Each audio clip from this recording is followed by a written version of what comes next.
Hi viewers, మనం వచ్చేసి గణతంత్ర దినోత్సవము 1వ తరగతి కర్ణాటక గవర్నమెంట్ చూస్తూ ఉన్నాము. క్రింది ప్రశ్నలకు జవాబులు చెప్పండి. పిల్లలందరూ ఎక్కడ ఉన్నారు? పిల్లలందరూ పాఠశాల ఆవరణలో ఆనందంగా ఉన్నారు. ఎవరి అతిథిగా వచ్చారు? ఆ ఊరి పెద్ద అతిథిగా వచ్చారు. వందే మాతరం గీతాన్ని ఎవరెవరు పాడారు? వందే మాతరం గీతాన్ని ఫాతిమా, మేరీ, లతా పాడారు. గణతంత్ర దినోత్సవము ఎప్పుడు జరుపుకుంటారు? గణతంత్ర దినోత్సవము ప్రతి సంవత్సరము జనవరి 26వ తేదీన జరుపుకుంటారు. క్రింది వాటిని అవును కాదు చెప్పండి, రాయండి. గణతంత్ర దినోత్సవం ఒక జాతీయ పండుగ. అవును. ఫాతిమా జెండాను ఎగురవేసింది. కాదు. ఆ ఊరి పెద్ద అతిథిగా వచ్చారు. అవును. అందరికీ పుస్తకాలు పంచారు. కాదు. తర్వాత వచ్చేసి క్రింది ఖాళీల్లో నింపండి. పిల్లలందరూ పాఠశాల ఆవరణల్లో ఉన్నారు. జాతీయ జెండా ఎగురవేశారు. అందరికీ మిఠాయిలు పంచారు.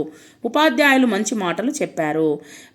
పదాలు ఉన్నటువంటి అట్టను కలిపి ఒక వాక్యంగా రాయండి. ఇక్కడ వచ్చేసి విడివిడిగా ఎట్టంటే అట్టిచ్చున్నారు, దాన్ని సరిచేసి రాయాలి. ఇది ఒక జాతీయ పండుగ. తర్వాత భారతదేశం మనది, కలిసి అందరూ పాడారు, మంచి మాటలు చెప్పారు. తర్వాత క్రింది పదాలు అనేటువంటి చదవండి.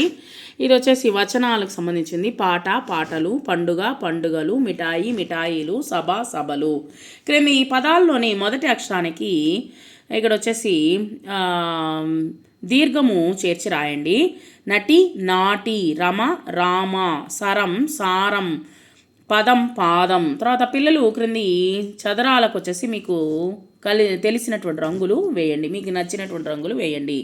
తర్వాత మన జెండాకి రంగులు అనేటువంటిది వేయండి. ఇది జాతీయ జెండా.